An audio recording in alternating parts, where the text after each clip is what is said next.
It's not often that the Foreign Relations Committee holds a hearing like this.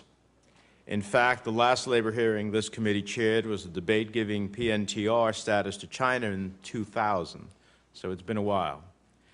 But as I said in an op-ed that was published today, the tragedy at Rana Plaza, the deadliest accident of the global apparel industry, should be a wake-up call for all of us.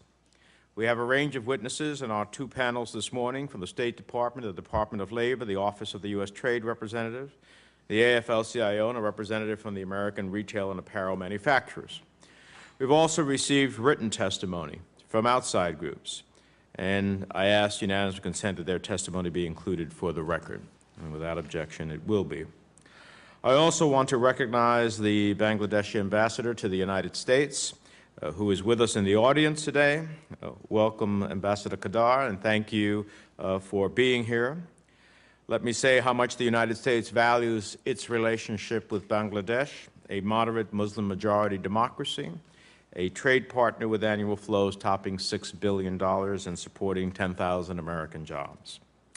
As the world's seventh most populous country, Bangladesh has made dramatic strides on everything from global food security to gender equality to maternal and child health.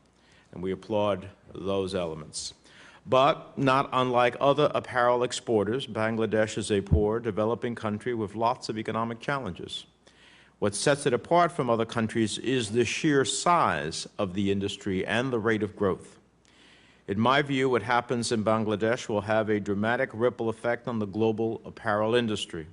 A change in working conditions there has the potential to change conditions for workers everywhere.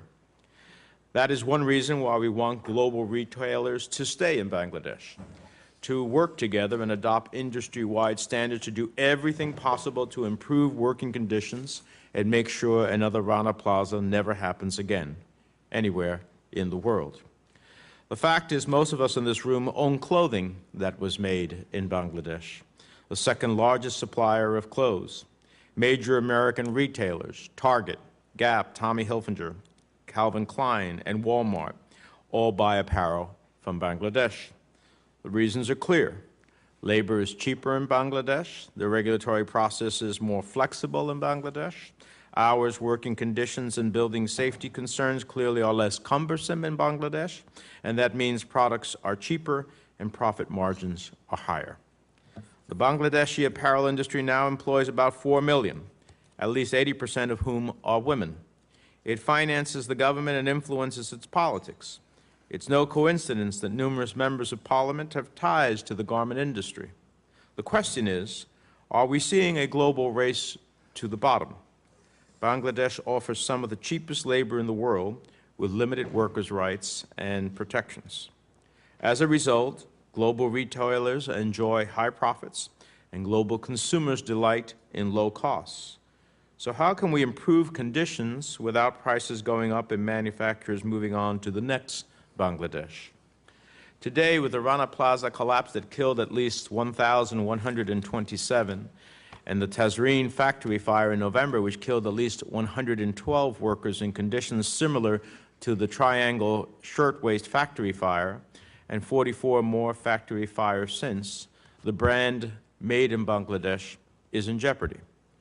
Just as the Triangle Shirtwaist fire galvanized the labor movement of the United States over 100 years ago, Rana Plaza and Tazreen should be a turning point towards real, systematic change in Bangladesh, and we can only hope. As the son of a seamstress who worked in the factories of northern New Jersey, and worked very hard under some very difficult conditions, but far better than in Bangladesh, I know firsthand how difficult this work can be, but it should never be fatal. Since Rana Plaza, the Bangladeshi government has committed to a number of steps to improve conditions, including amending its labor laws, raising the minimum wage for garment workers, registering more trade unions, and increasing the number of building inspectors. But unfortunately, past promises have gone largely unfulfilled. Bangladesh has a long way to go in shifting from a culture favoring corruption to one that is friendlier to workers, enforcing pro-labor legislation, allowing for the freedom of association without repercussion, and enforcing building and fire inspection codes. But factory owners must do their part as well to bring the workplace up to code. A recent survey by Bangladeshi engineers found that 60% of the factories it inspected are vulnerable to collapse. With somewhere between 3,000 and 5,000 factories, the sheer scale of the problem is mind-boggling. Global retailers have a real role to play. Major European retailers have signed a binding building and fire safety agreement, but American retailers and manufacturers now need to cooperate on a similar industry-wide plan that includes workplace safety standards, cost-sharing for improvements, and compensation for injured workers. It's time for collective action if there is going to be any systemic change.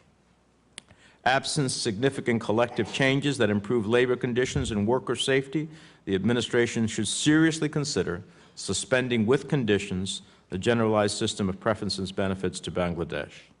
While only a small fraction of Bangladesh's exports would be affected, given ongoing violations of the GSP workers' right criteria, GSP suspension would send a strong signal that the United States is serious about protecting workers and improving workplace safety.